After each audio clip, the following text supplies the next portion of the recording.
So myself is Srinivas. I'm having 16 plus years experience. I started my career as Unix administrator.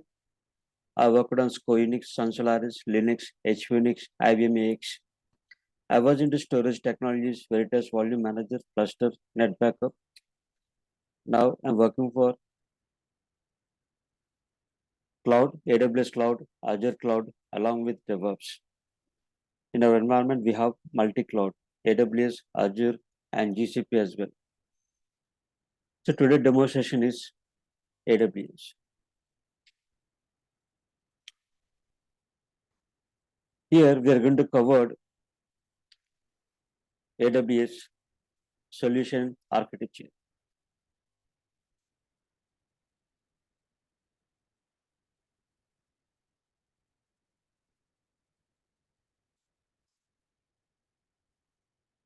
So nearly we are going to cover 30 services in this course. 30 services are more than enough. I'll provide you training and job support as well.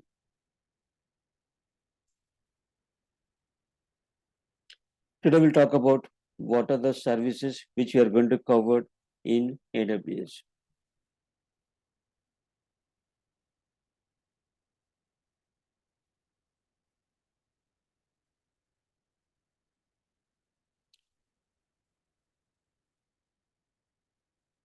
What are the cloud deployment models?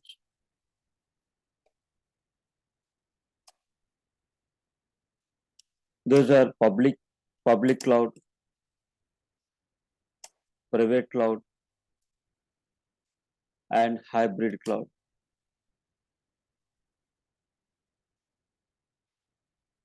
Public, private, and hybrid cloud.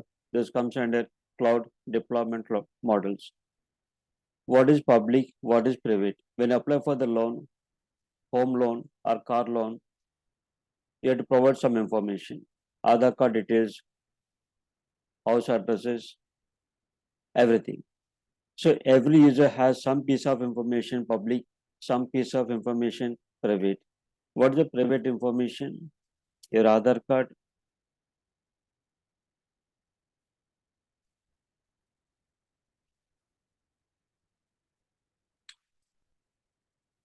Aadhaar card details, PAN number, all these are private.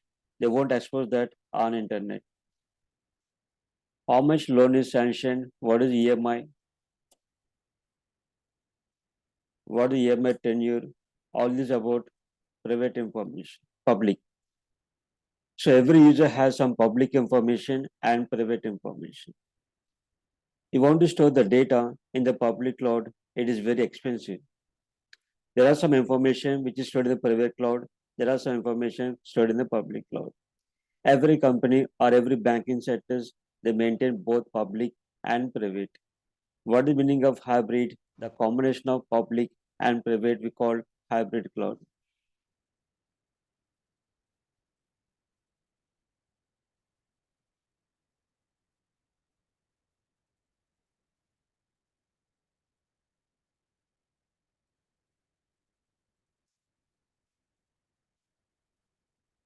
What are the service deployment models?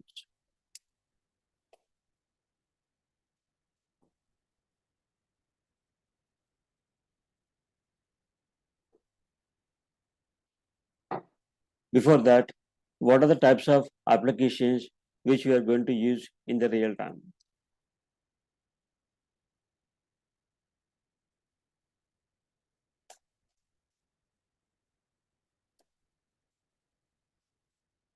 We have standalone application,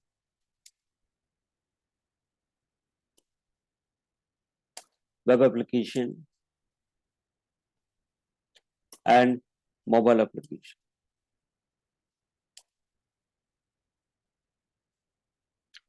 Web applications again classified as two types: static web application and dynamic web application.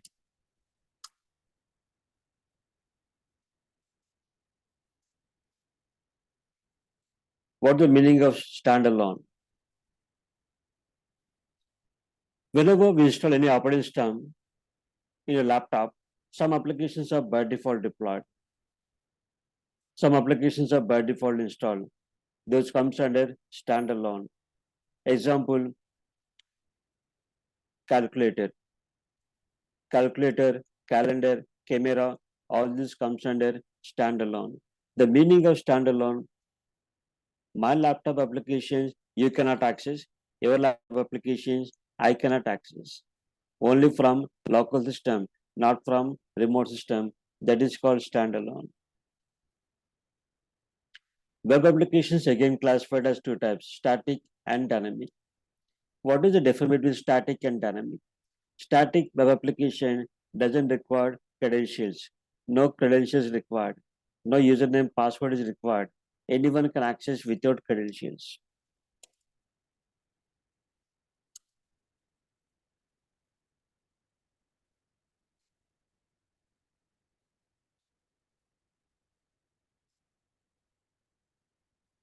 Example,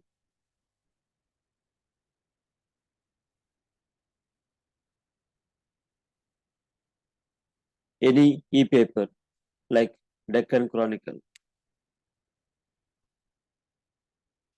Do you require to access this application? Any credentials required? No. Anyone can access. The static web application, the content we cannot edit, the content we cannot modify, the content we cannot delete. This is called static. To deploy the static web applications, we require web server.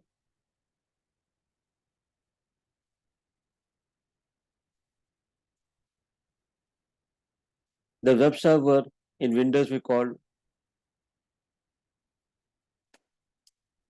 IIS, Internet Information Service. In Unix or Linux, we call Apache. Apache, Nginx, all these are web servers in Linux. To deploy the static web pages, static web application, we need a web servers, Apache in Linux, IIS in Windows.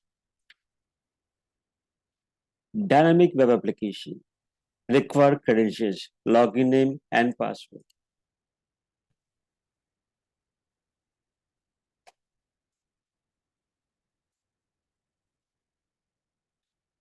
Example, all net banking applications like Union Bank,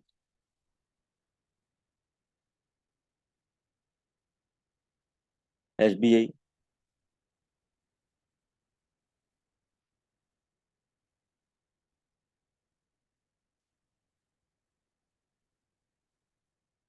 So you click on login, it asks for the credentials, login name and password. This is called dynamic. ATM also dynamic, require a PIN number. Gmail.com, Yahoo.com, Facebook, all these are dynamic web application that required credentials, login name and password. Google Pay, Phone Pay, also dynamic web application. That is different between static and dynamic. Mobile applications. Any applications we are downloading from Play Store, those comes under mobile application. The job of developer job is to develop any one of these applications in the real time. Once developer develop the code for any one of the application, as a DevOps engineer, our job is we have to deploy the code.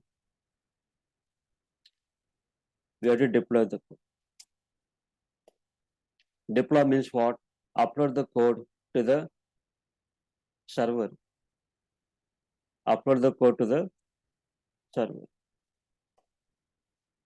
But who is going to provide the server? That is called cloud admin. Cloud admin will provide you server. What kind of server? That is called compute capacity.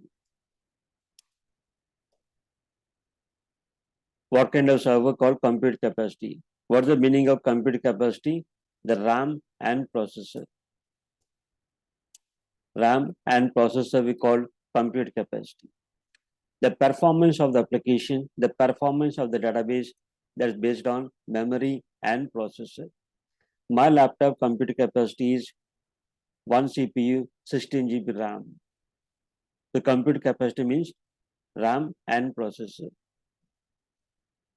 In AWS, we can see the server with 1 CPU, 1 GB RAM, 96 CPUs, 392 GB RAM, any kind of compute capacity. These are called server. So who is going to provide the server? By the cloud admin.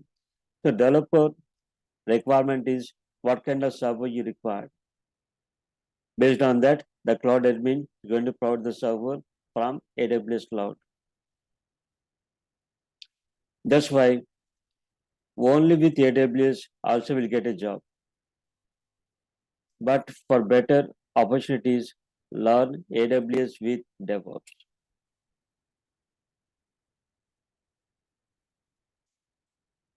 Learn AWS with DevOps. Most of the companies, they require both combination DevOps with AWS, DevOps with Azure.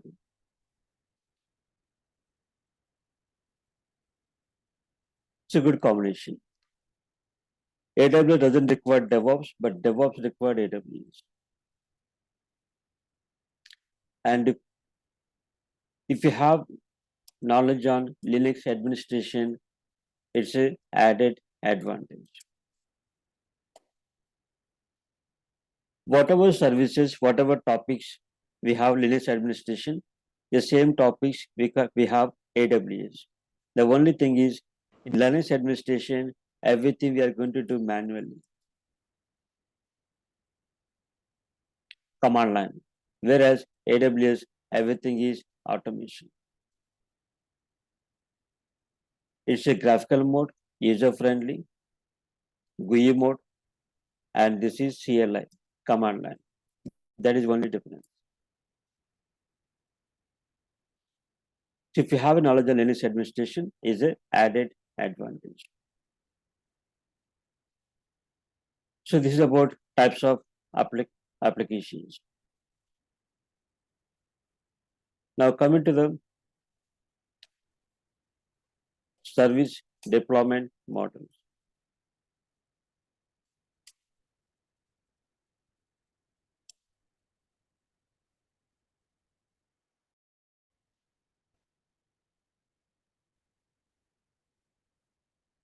We have PaaS,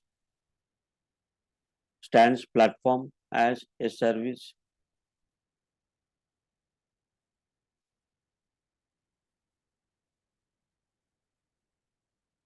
Yes. Infrastructure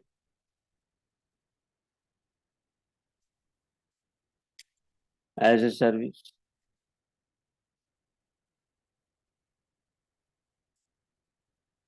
PaaS, platform as a service.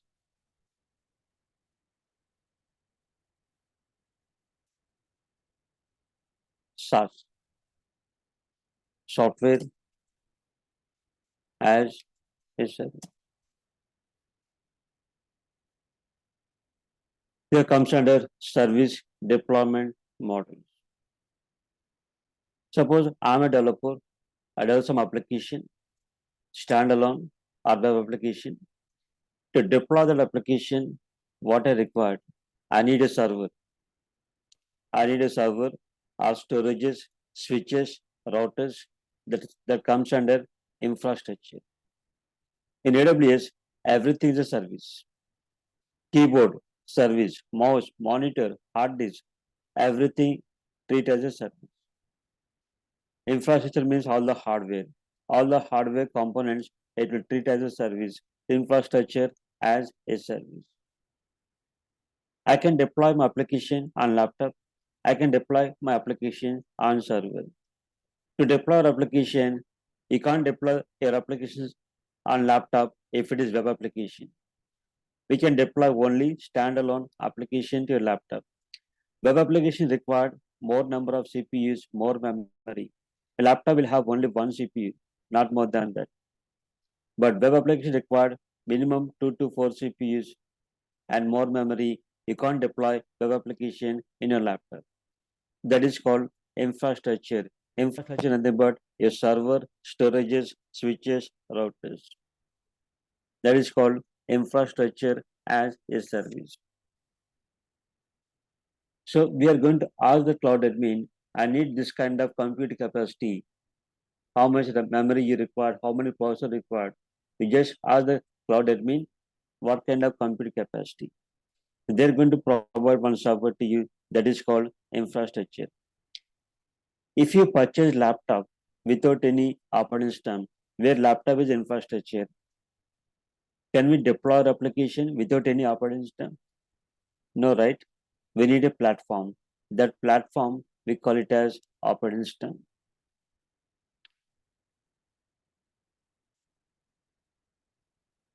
Platform nothing but operating system. How many OS we have? We have Windows family and we have Unix family.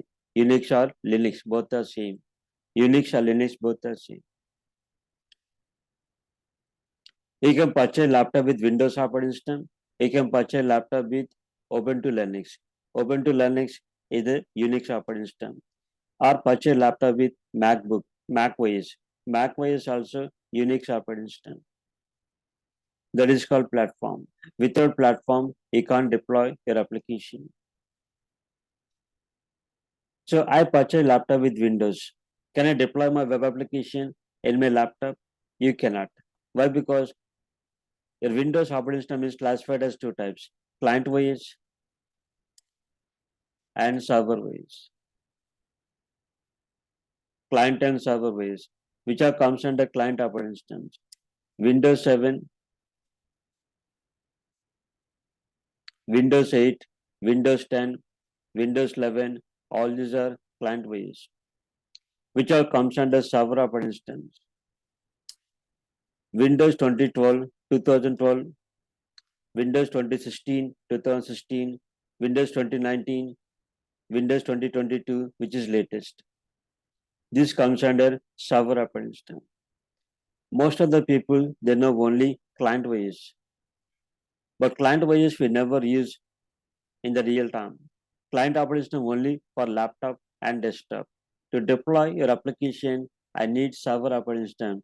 Even Linux also server operating system.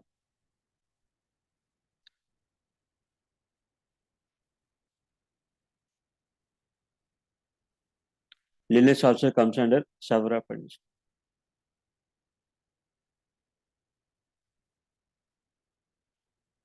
So that is difference between client and server.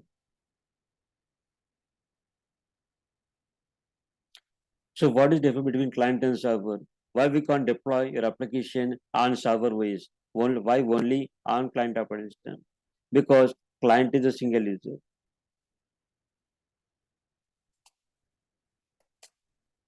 What is the meaning of single user? Only one user can log in at a time. Single user means what? Only one user can log in at a time. A laptop is a single user. Desktop is a single user.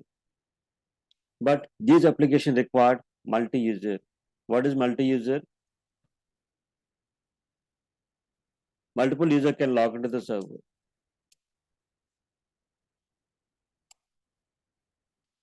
ATM machines are single user. Only one ATM card we can insert at a time.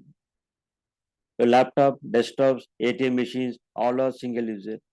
Those are Windows 10, Windows 11. Example for server, gmail.com, yahoo.com, Facebook, all these are server operating system. Multiple user can log into the Gmail at a time. More than one user can log in Gmail at a time. So Yahoo, Facebook, all these are applications which need server OS, not server operating system, not the client. Client cannot share the data, but server can share the data. So who is going to, this is called platform as a service. Who is going to provide this platform? By the cloud admin. Then finally, software as a service. What is the software as a service? Suppose you want to deploy any application. I need to take one server, purchase one server, with 4 CPUs, 32 GB RAM, 64 GB RAM. That is called server. On top of that, install the operating system, install the OS. On top of that, suppose you want to set up a server called Tomcat server. Tomcat is application server. Tomcat is application server.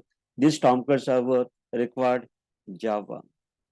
But to install the Java software, I need operating system. For installation of operating system, I need a platform. I need a infrastructure. So server is ready.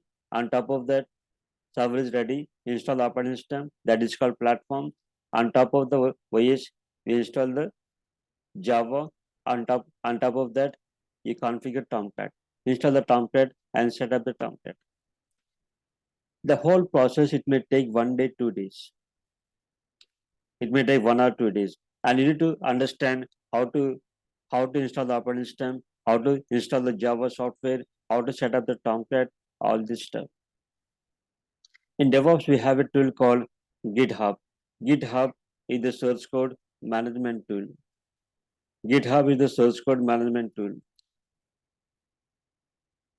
You need to understand how to install the Java, what Java, which version you have to install, how to download this GitHub software, how to set up, how to install, how to set up. It's very lengthy process. So we need a infrastructure for this. We need a platform and we need a software. Instead of that, go to internet, type www.github.com.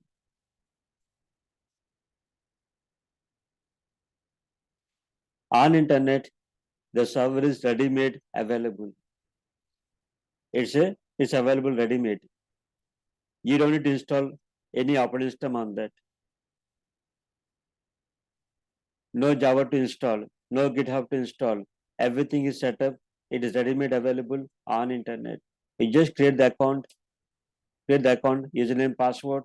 You can directly use that server. This is called software as a service.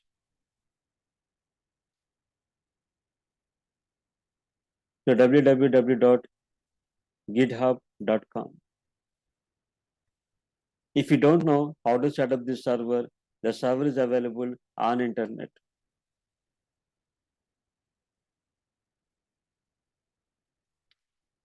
You just create an account in the GitHub server, log into the GitHub, you can work your application.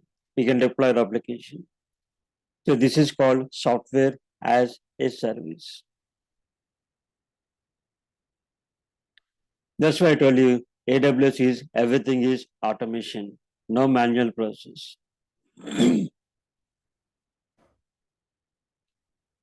Then we'll talk about EC2. EC2 is the service. We call it as Elastic Compute Cloud. EC2 is nothing but your server, your server in AWS cloud. Your server in AWS cloud are nothing but your laptop in AWS cloud.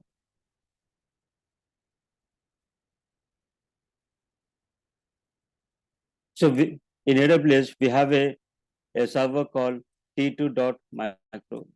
T2.micro is one of the server, name of the server. This server capacity is 1 CPU, 1 GB RAM. 1 CPU, 1 GB RAM, it cannot be called server. It's a laptop. You can take the laptop from the AWS cloud. Throughout AWS course, we are going to discuss about only T2.macro. We'll always access this server 1 CPU, 1 GB RAM. Why? Because it's a free. They won't charge anything for this. It's a free. It is not a server, it's a workstation. 1 CPU, 1 GB RAM means what? Just a workstation, it's not a server. But real time, they won't use this T2.micro because they required more than 1 CPU, more than 4 GB RAM. That is called server. You go to AWS account,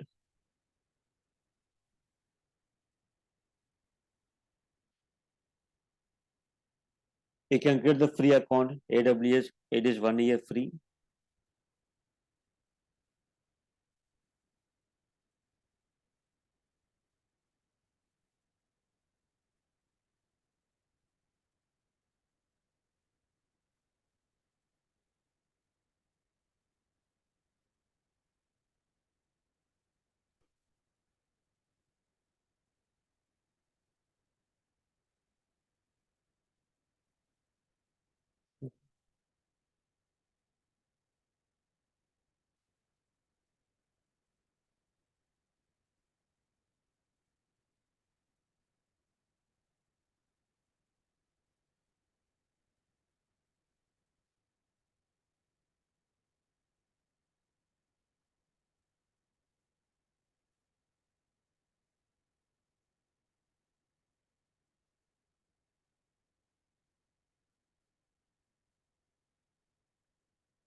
So how do you create the account? We'll see later.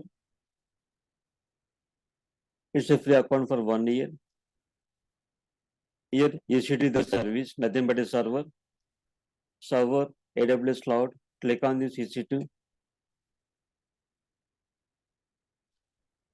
EC2 is the service. EC2 is the service. In that service, we have a instance. Instance, nothing but a server. Instance, nothing but a server. So here we are going to use virtual machine. We'll take a one server. With that, create one VM. VM stands virtual machine. That virtual machine, AWS we call it as instance. Instance or virtual machine, both are same. What is virtual machine? What is the advantage of VM? We'll discuss in tomorrow class. So from the server, we are going to create one virtual machine.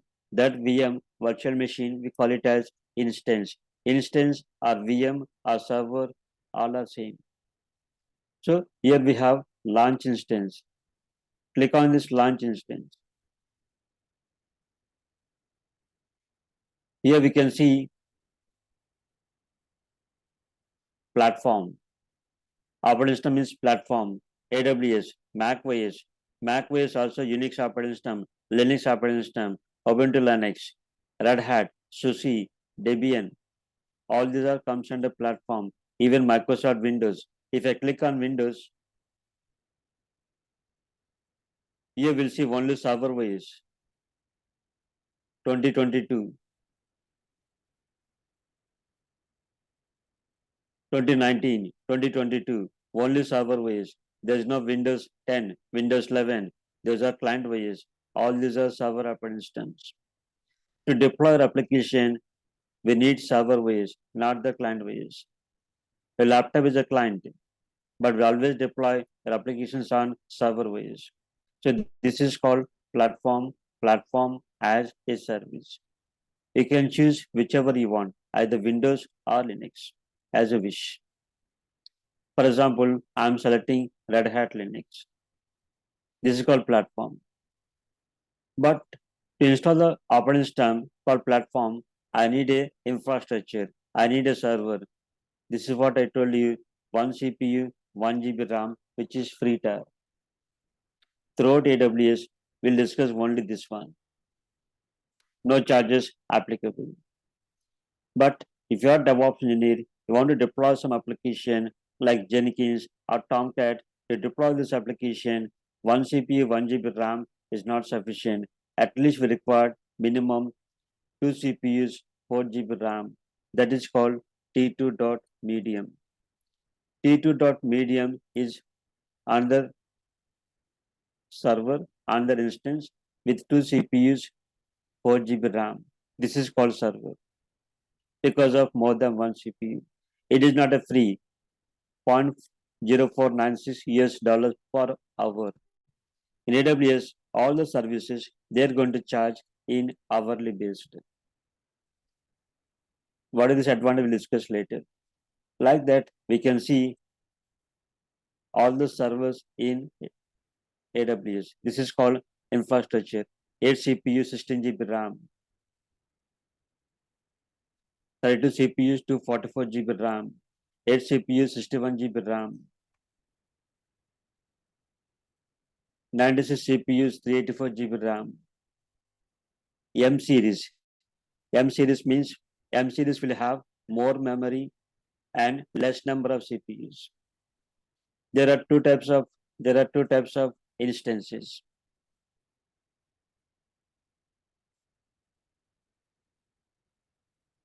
One is compute optimized. The other one is memory optimized. Compute and memory optimized. Compute optimized instances will have more number of CPUs.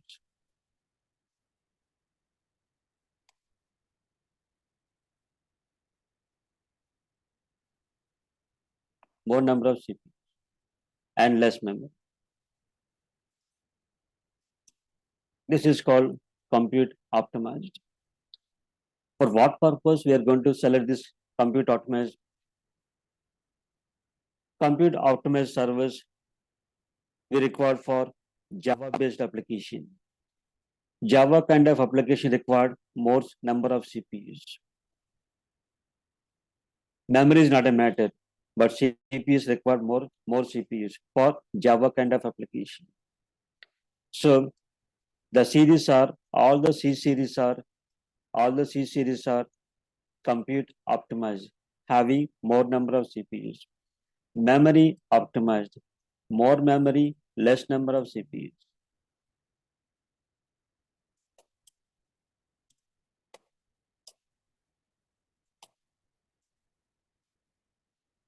This is called memory optimized. For what kind of application to deploy memory optimized? Oracle databases, SQL database, MySQL database, Oracle database, DynamoDB database. Databases required more memory. Why? Because when we install the database and we boot the system, the database will be stored in the memory. Required more memory, less number of CPUs. There's a database called Redshift database. The Redshift database, if I install it, it won't install in the hard disk. Doesn't require storage. It always installed in the memory. So these are all M series. All M series are memory optimized. So DevOps engineer will ask you, I need a compute optimized or memory optimized. Based on that, we need to select one server, launch it, and give it to the DevOps engineer.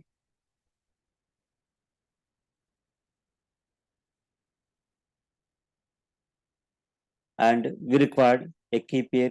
What is key pair? All this stuff we'll discuss later.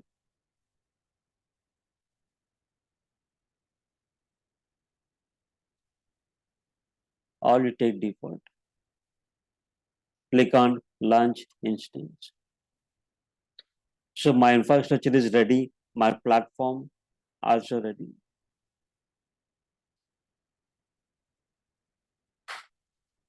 Click on this ID.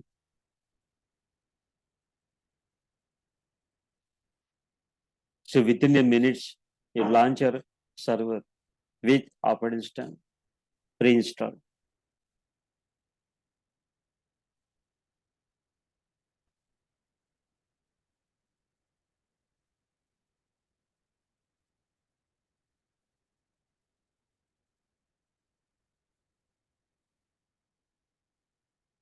Now it is running state.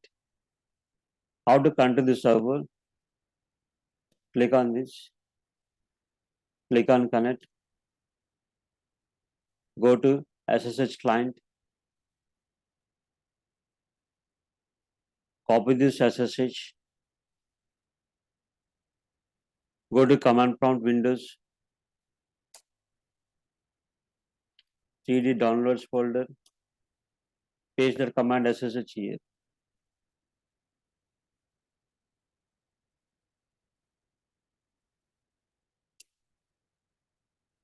It got connected.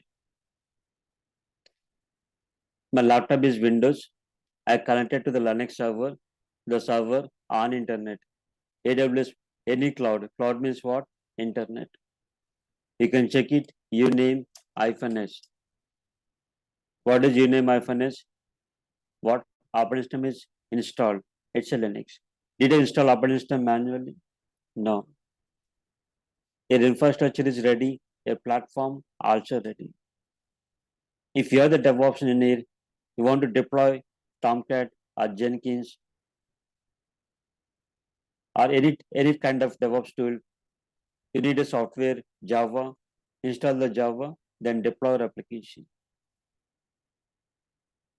So DevOps engineer job is deploy your application, and cloud admin job is to make platform and infrastructure, get the infrastructure and platform and give it to the DevOps engineer.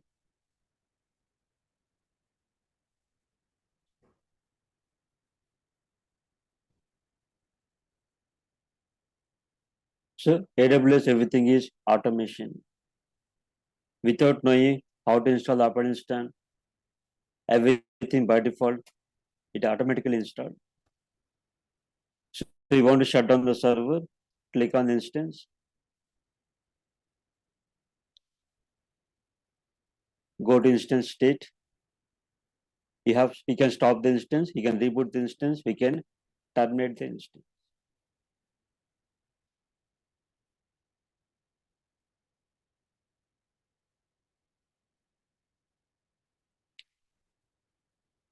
This is about EC2, nothing but a server in AWS cloud. Then we'll talk about EBS. EBS stands Elastic Block Storage. EBS stands Elastic Block Storage. There are two types of storages. One is called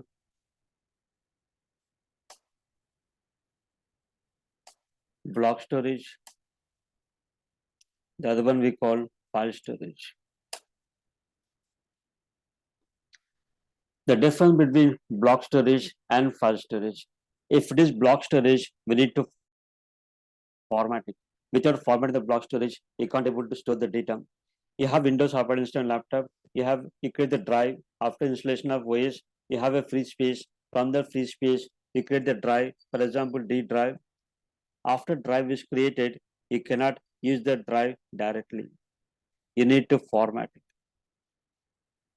We need to format it. Why? Because it's a block storage. Without formatting, the drive cannot be used. You purchase the pen drive. Without formatting the pen drive, we are able to use the pen drive. We can store the data in the pen drive without formatting. The pen drive is what? File storage. Pen drive or USB drive, it's a file storage. File storage doesn't need to format it. Directly we can use.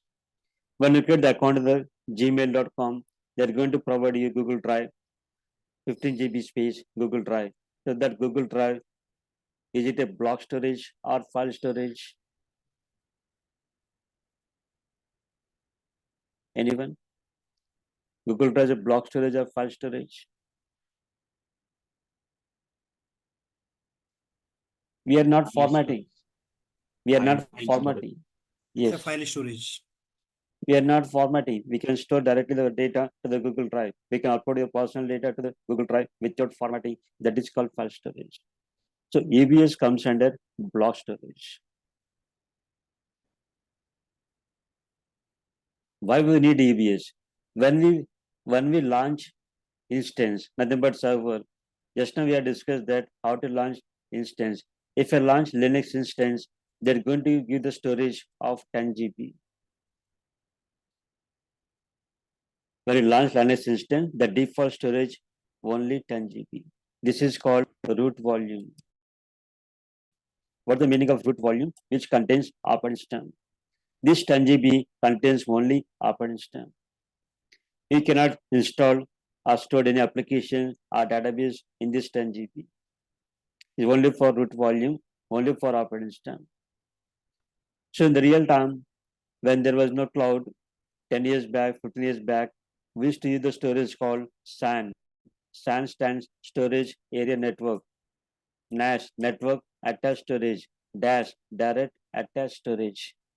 The earlier days, when there was no cloud, we used to use the storages SAN, NAS, and DAS. Example, no cloud. When there is no cloud, you have to purchase one server. If you purchase one server with 10 lakhs, 20 lakhs, there is an internal hard disk. That internal hard disk capacity only 300 GB. 300 GB, max 300 GB, the internal hard disk. This 300 GB only for installation of operating system.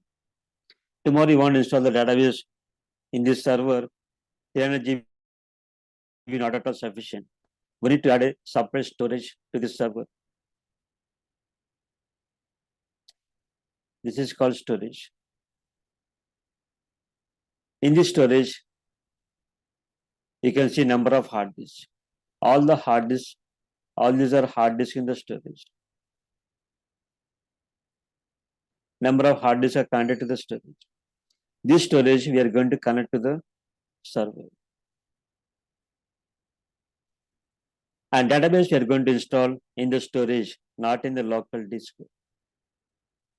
Database is installed in the storage, not in the local disk. The advantage here is you can ask, why should I go for a separate storage? Can't I add 1 TB hard disk in the local server? Can't we add 1 TB hard disk to the server here? We can add.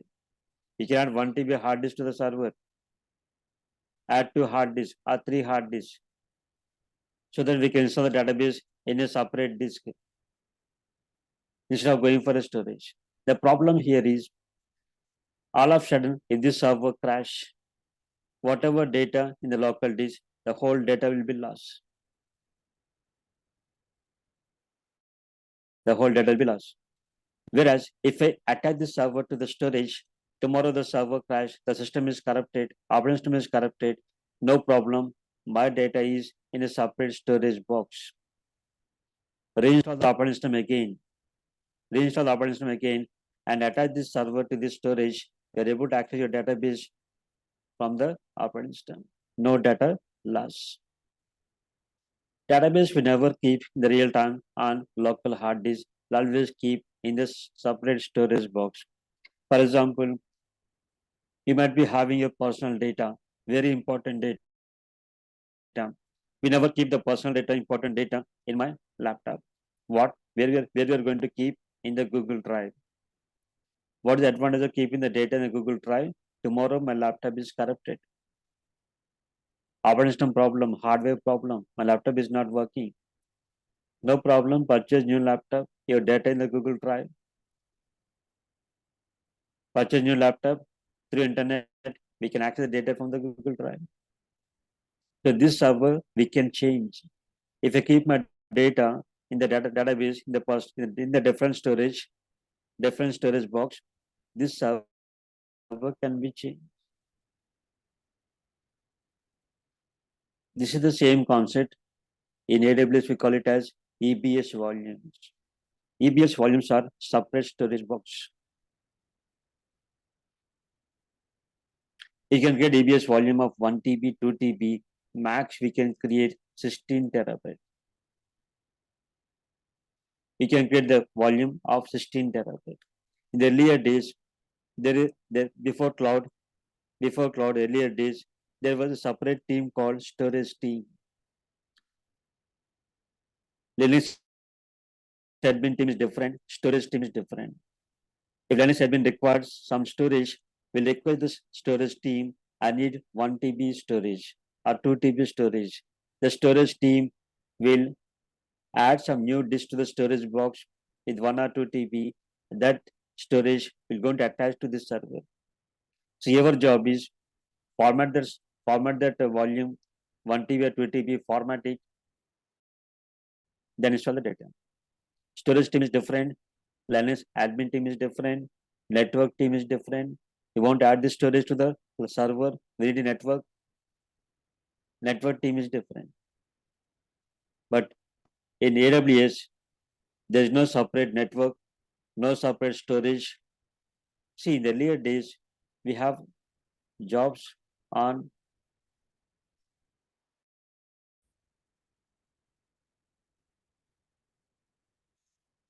system admin. System admin means Windows or Linux. Network admin.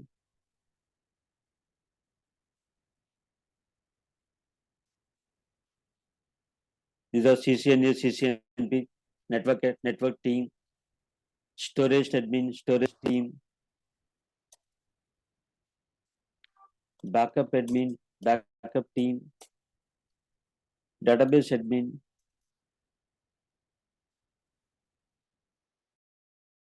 Security firewall. Separate firewall team. Monitoring team.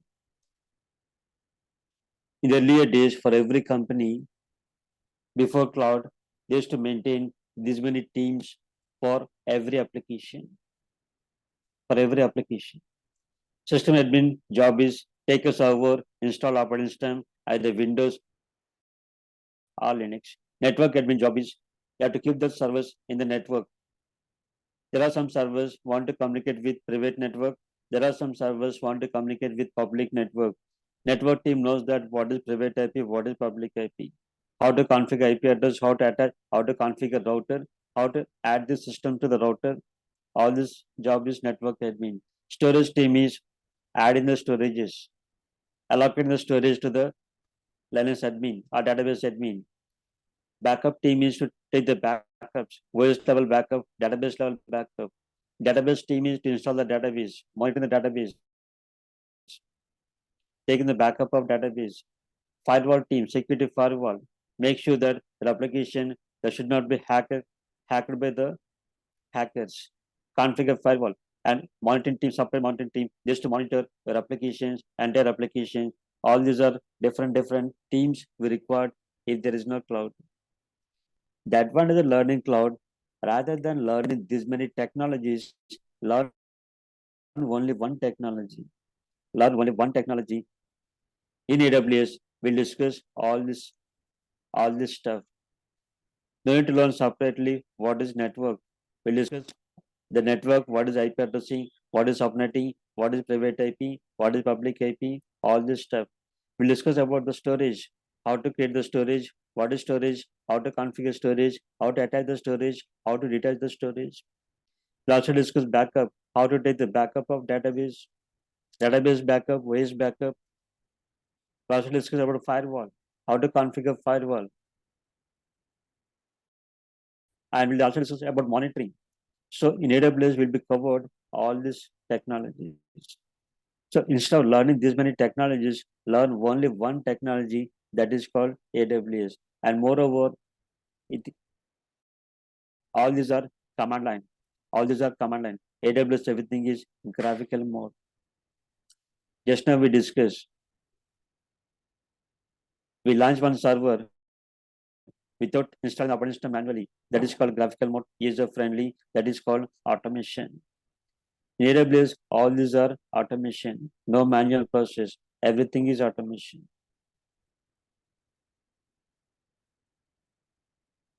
So, another example, you have a D drive. Microsoft, we have a D drive. The D drive is 100% full, no free space. The drive is 100% full. When the drive is 100% full, can we increase the drive size without loss of data? Can we increase the drive size without loss of data? It's not possible. So what is the procedure for this? Take the backup of the drive. Take the backup of the drive.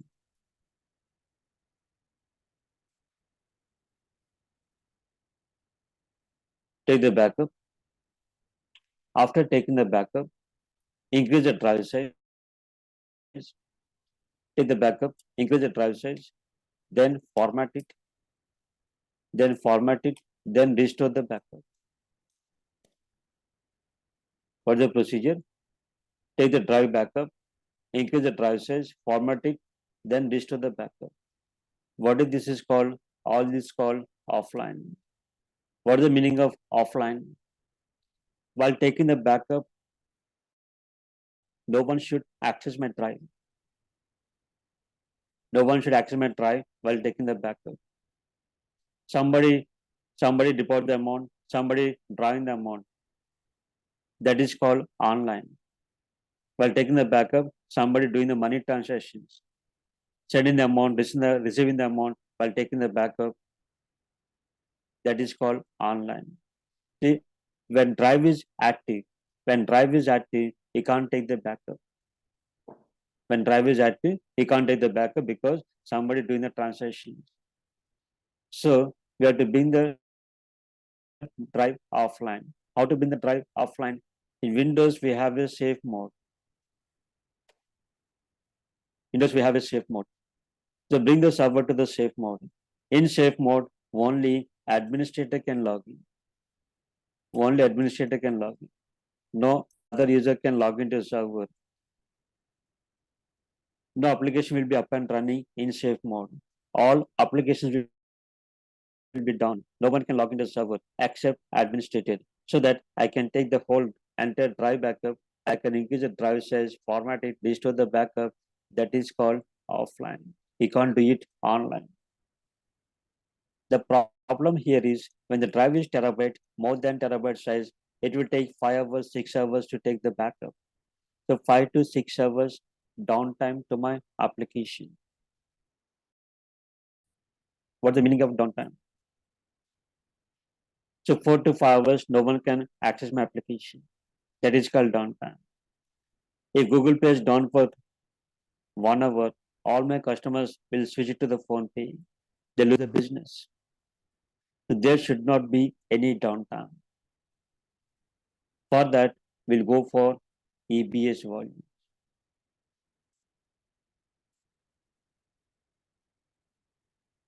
These EBS volumes, in AWS we call EBS volumes, whereas Linux administration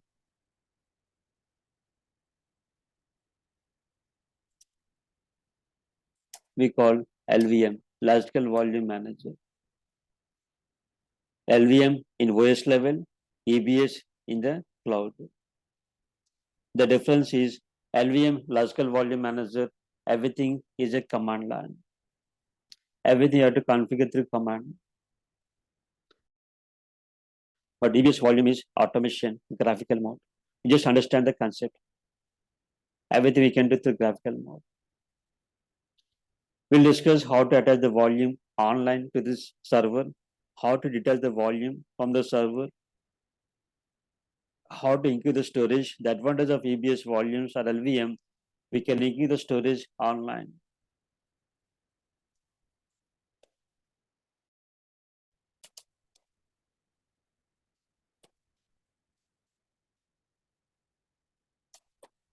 Online.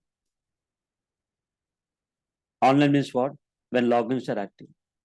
Without any downtime to application, without any downtime to the end user. Facebook never goes down. Google Pay, Phone Pay never goes down. Because of the CBS volume. When the volume is 100% full, without any downtime, we can increase the volume size online. Dynamically online. The meaning of dynamically online, when logins are active, when applications are up and running, without any downtime. There's the concept of EBS.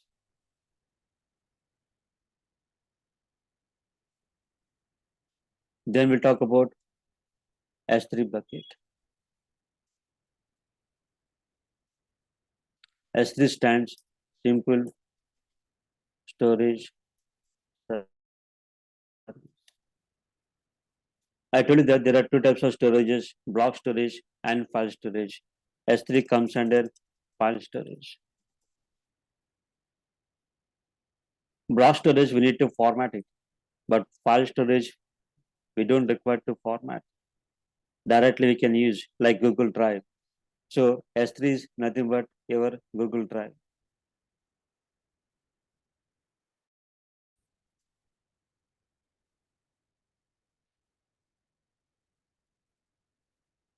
It's a storage in the Google Drive.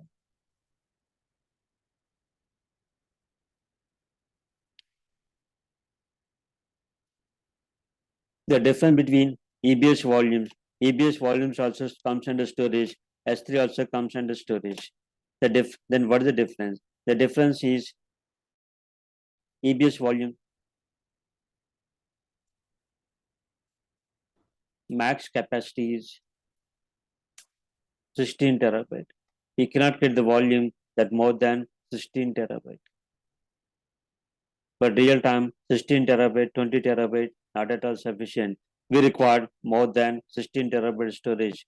Then go for S3.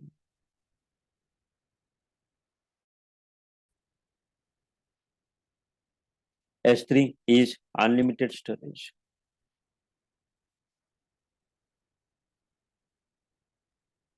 S3 is a unlimited storage. By default, if you create the account AWS Cloud and if you create one S3 bucket, the defaults by default 5 TB, they're going to allocate 5 TB is free. By default, 5 TB is free. But it's unlimited storage. We can create a not only terabytes, we can create a petabytes. We can get a petabytes of volumes in S3 bucket. But 5 TB, they're going to give you free of cost. If you go to Amazon Cloud, not Amazon Cloud, Amazon, like you're purchasing the fridge or any home appliances in Amazon, all the photos, all the videos, all the photos, they can't keep in EBS volume. Why? Because the capacity only 16 terabyte. Flipkart, Amazon, they require more than 16 terabyte. So definitely they store all their data, all the videos, photos, pictures, everything in S3 bucket because of unlimited storage.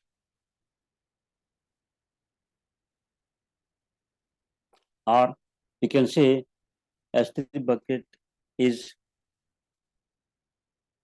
in AWS, we call S3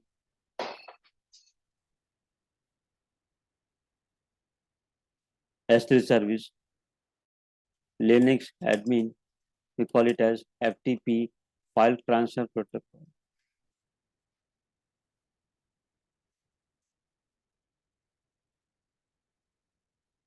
What is this file transfer protocol? Google Drive is FTP server. Why Google Drive FTP server? We are uploading the files, downloading the files. S3 also upload and download. When you get S3 bucket, how to store the data in S3 bucket? We have upload option. How to restore the data from S3 bucket? We have download option. Same like Google Drive. S3 and Google Drive both are same. We have upload and download. FTP server also for upload the files and download the files. When you prepare the resume, you want to upload the resume to the Google Drive, to the Naukri. Naukri, Monister, all these are FTP servers where we can upload your resume. So we can compare S3 with FTP. But Linux admin, FTP, everything is command line. We have to set up FTP server. We have a configuration file. There are a lot of options you have to set up, configure in the configuration file. So to understand FTP is very large concept. At least it will take minimum 2 days to understand the FTP. Everything is command line, but S3 is the graphical mode, user friendly.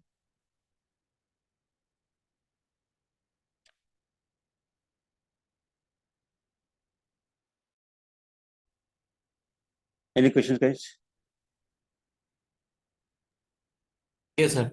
One question I have, like, if it is the EBS, a name like Elastic Block Storage, so why it is following the file storage? Because the name is block, but it is working as a file storage. Yeah, definitely. Good question. See, you want to install the operating system or database. Operating system database cannot be installed in the file storage that need a block storage. That's why I told you that S3 like a Google Drive. Can you install the database in the Google Drive? Can you install the operating system in the Google Drive? Can you No. install database in the pen drive? Pen drive also file storage. So file storage where we can store only objects. Object-based storage. Object-based storage means what? Your files, folders, pictures, JPG files, any kind of files. That is called object. Every file is object. Any kind of file, everything treated as object. S3 not for to install the operating system, not for to install the database. Operating system database required block storage because we need to format it. Clear? No. Can What's you? the question? That's not clear. Like the example is not sufficient. Like What is block and that? What exactly your question? Repeat it. and the name is block storage, but it's following the file storage function. So why it is like block and block and file? So it should be different. First of all, after that in Windows, when you create the drive, can we use the drive directly? Can we store the data directly in the drive without formatting? Right. So We can't formatting store, right? is for blocks Mandatory. only, right? Format is mandatory, right? Yeah, right. So why we need to format it? What exactly formatting? Your hard disk is divided into sectors, tracks, and cylinders. Your hard disk is a storage. Hard disk is a block storage. It's divided into sectors, tracks, and cylinders. I'll explain about track cylinders later. What is sector? Sector means block. Sector Yeah. means block. What is block? Block means 512 bytes. Block is nothing but 512 bytes. Now, one sector is always one block. One block always 512 bytes. Now you tell what is my sector size? One block always 512 bytes. What is my sector size?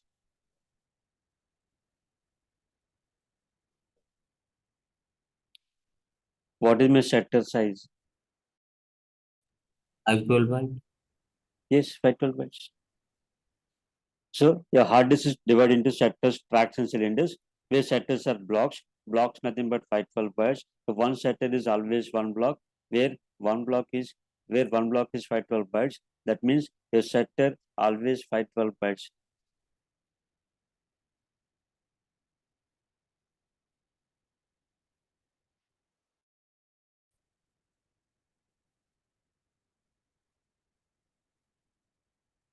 So this is called physical block. 512 bytes, we call it as physical block. The meaning of physical block, physical means which cannot be changed. The block size we cannot change. Sector we cannot change. It means block we cannot change. That means 512 bytes we cannot change. This is called physical block size. Now, what exactly formatting? what you need to format the drive. What exactly formatting? Formatting nothing but converting raw device to block device. Converting raw device to block device. Converting raw device to block device nothing but we are converting physical block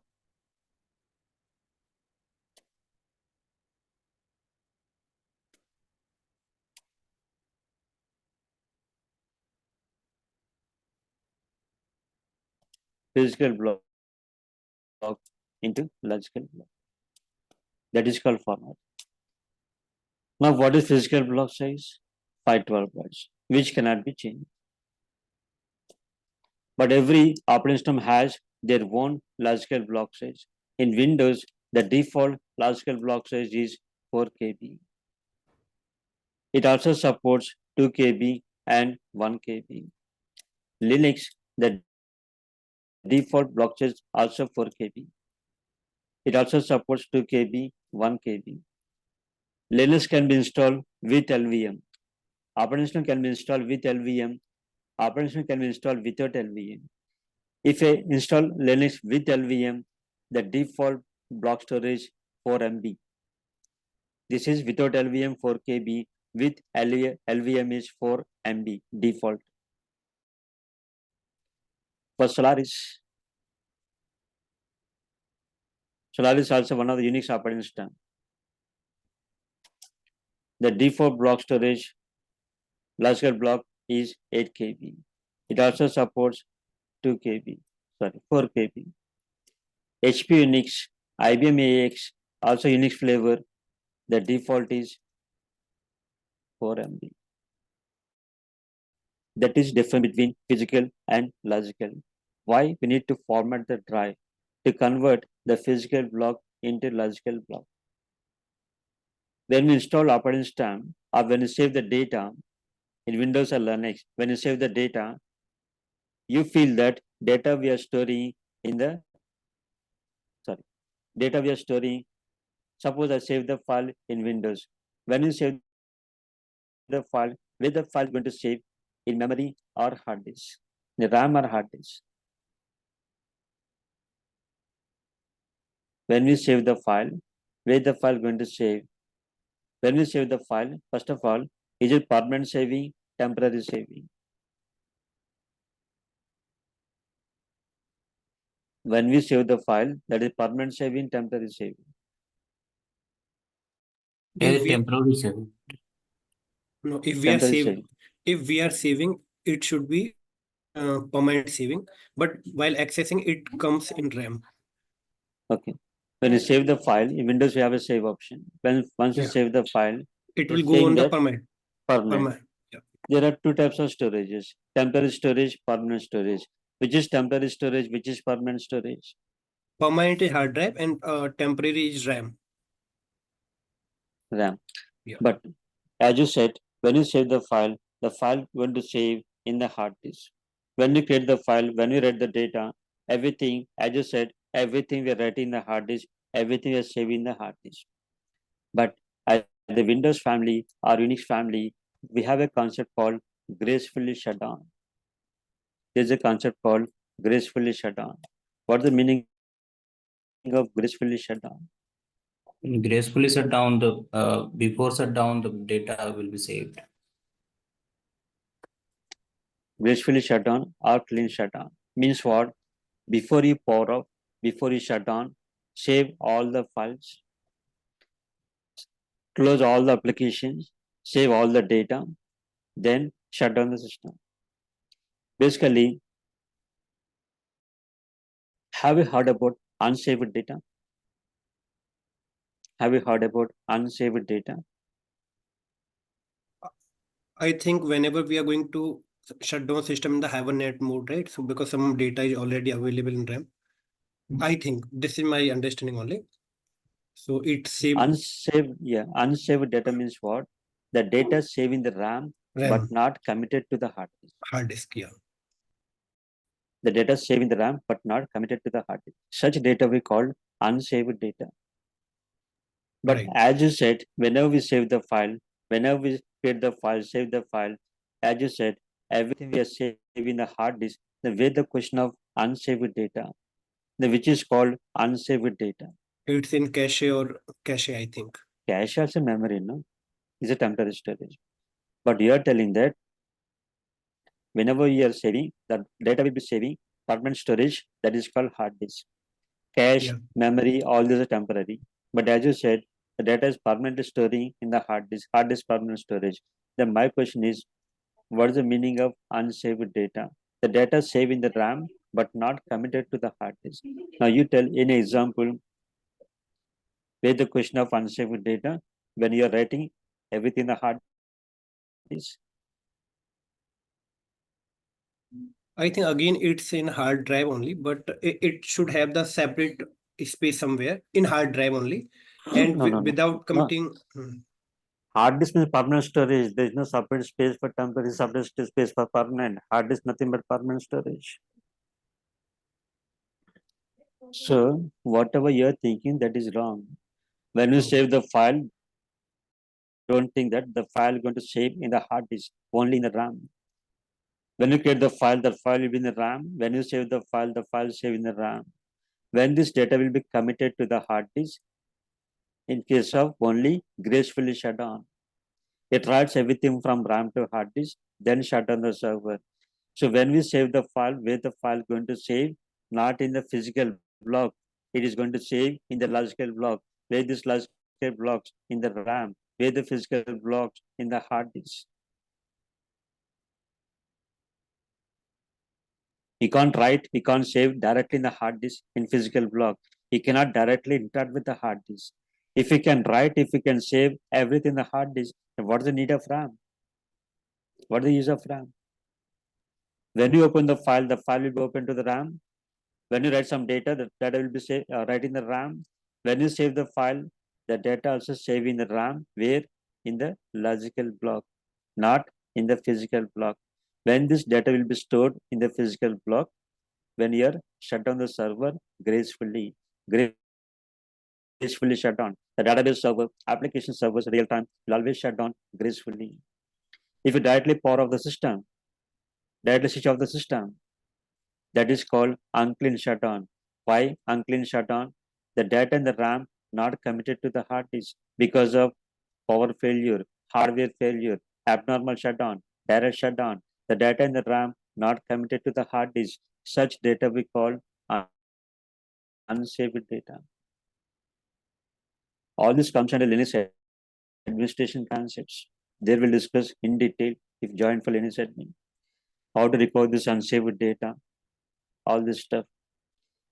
So that is the difference between physical block and logical block. Finally, don't think that when you save the data directly going to save in the hard disk. No, it can't interact directly with the hard disk. You'll always interact with the RAM only. We are creating the files in the RAM. We are saving the data in the RAM. We are modifying the data in the RAM. Everything will be in the RAM.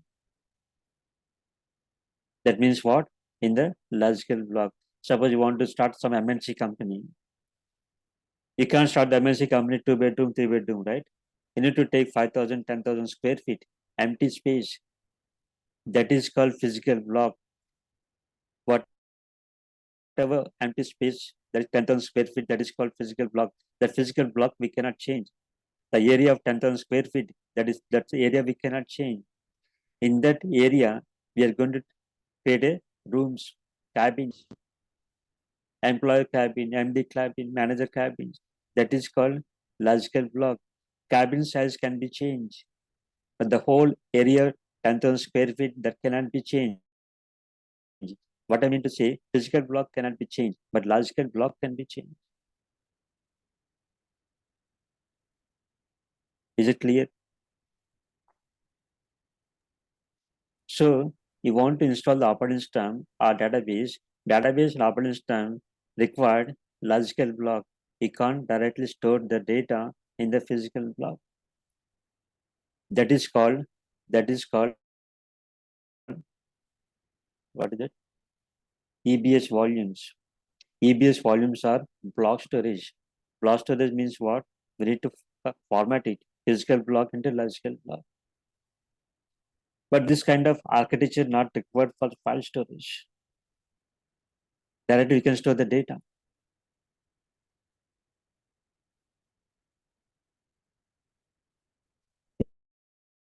Is it clear? Still not clear? John for Linux administration. Yeah, so file storage is only for S3, right? Yes, yes. Not for ABS. Not.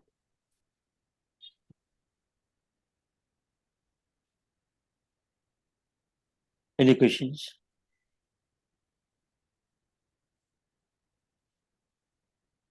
Okay, guys, this is your weekend batch, no? Saturday, Sunday. Yeah. So tomorrow also, same time, 9 to 10. 9 to 10 or 10:30? 10, max 10:30. Okay, because it was like 1.5 hour. So, So these 2 days for demo classes. Next weekend we're going to start the AWS. so it is only AWS Uh-huh. or AWS plus DevOps? It's only AWS. AWS only. DevOps required AWS knowledge. We are Right. looking for DevOps. After this AWS, then we can start DevOps. So both are separate, right? Both are separate. Okay, okay.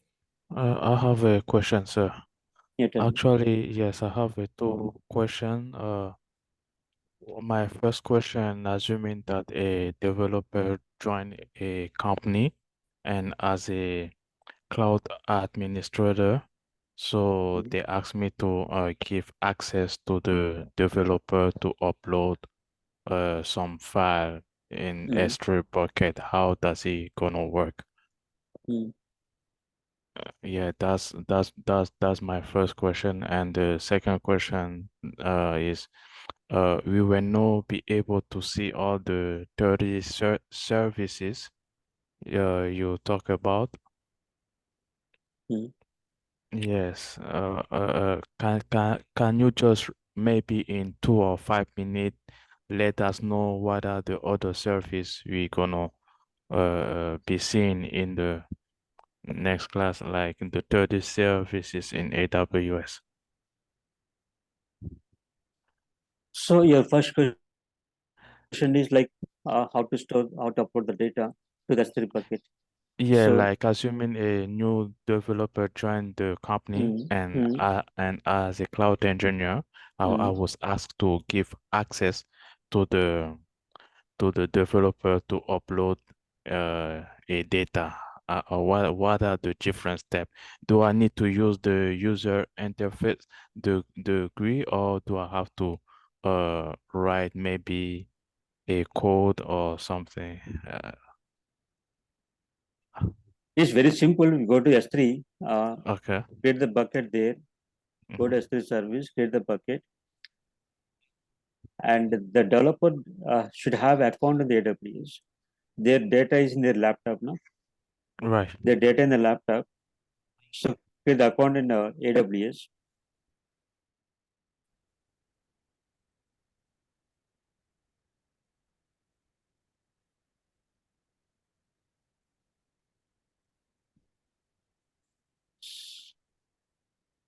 Here we have a create bucket.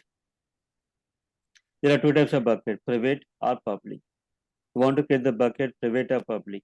If you create the bucket for public, anyone can upload from internet. Private only for private network, not for public network. For example, 9 a.m. bucket, something 1 to 3.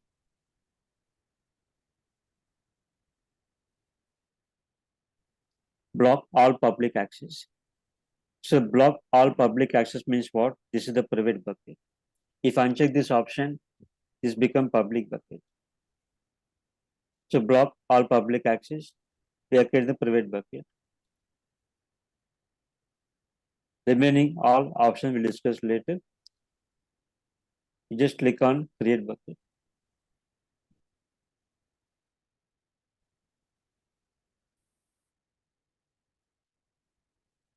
The bucket is created.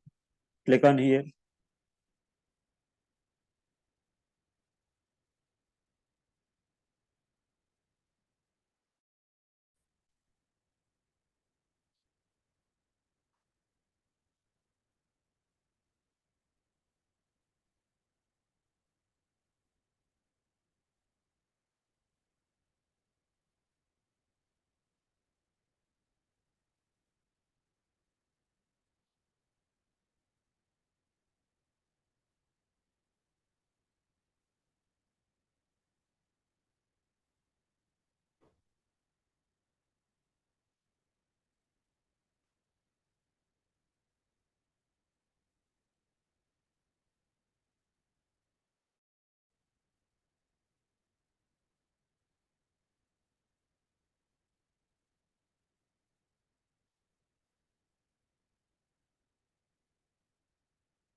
So click on the bucket. Here we have upload and download. So here we have upload option. Click on upload. Add files from your laptop. You can upload the files same like a Google Drive.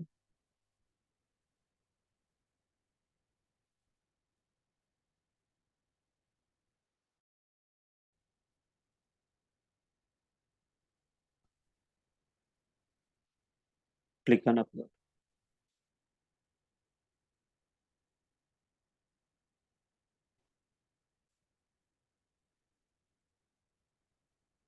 So like this, we can upload and download.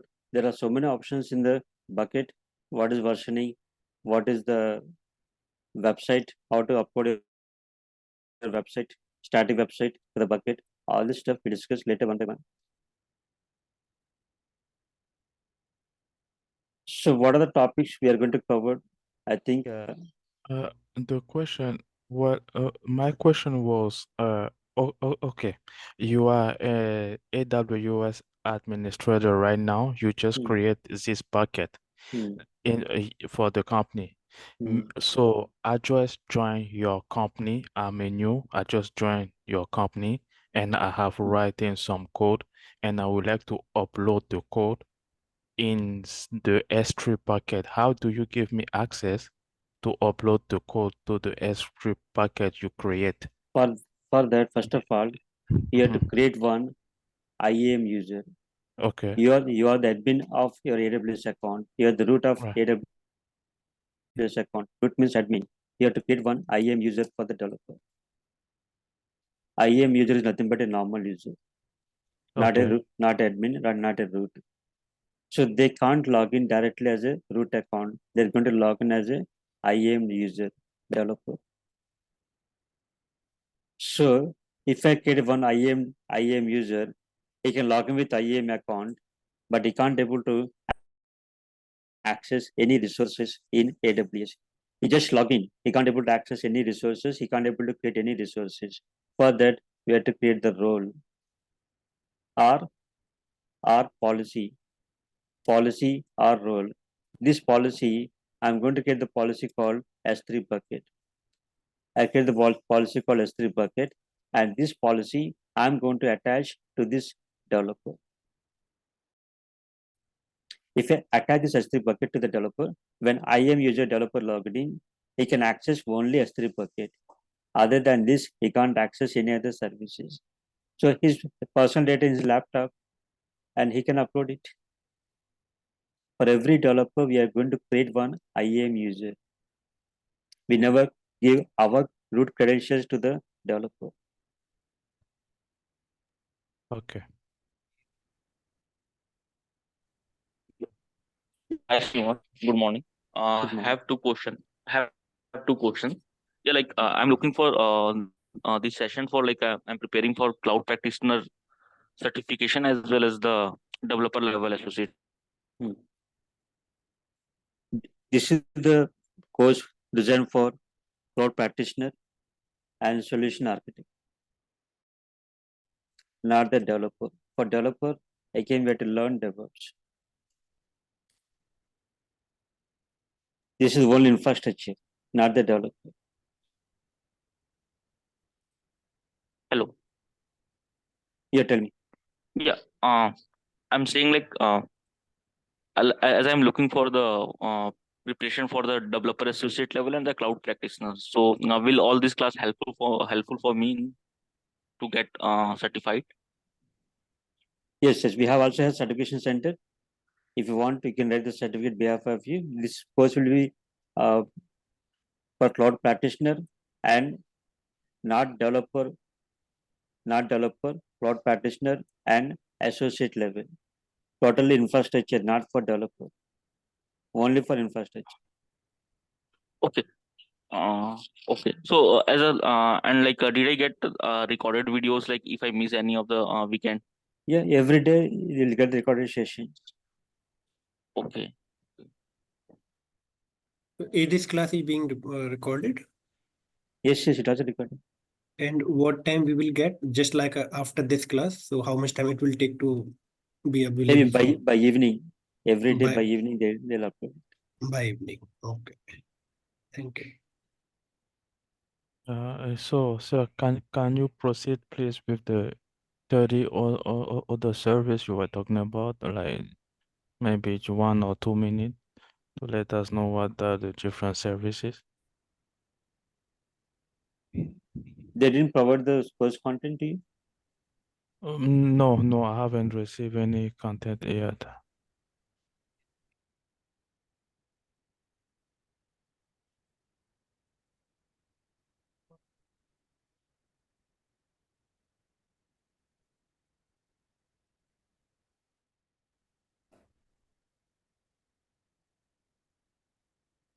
The main services what we are going to cover: EC2, EBS, S3, IAM, VPC, security group, NACL, Route 53,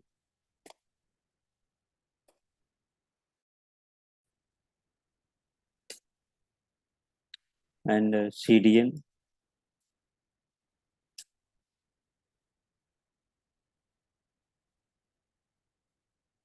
EFS, Elastic File System, RDS, Relational Database Service, CloudWatch,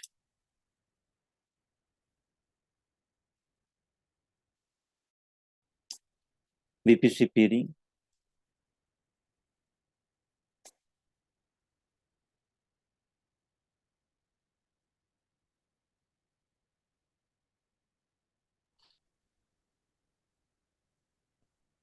and AWS Lambda services.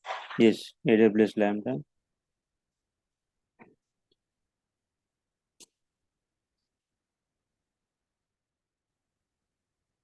So the main topics.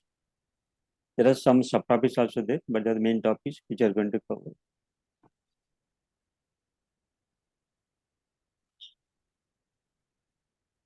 Okay, thank you.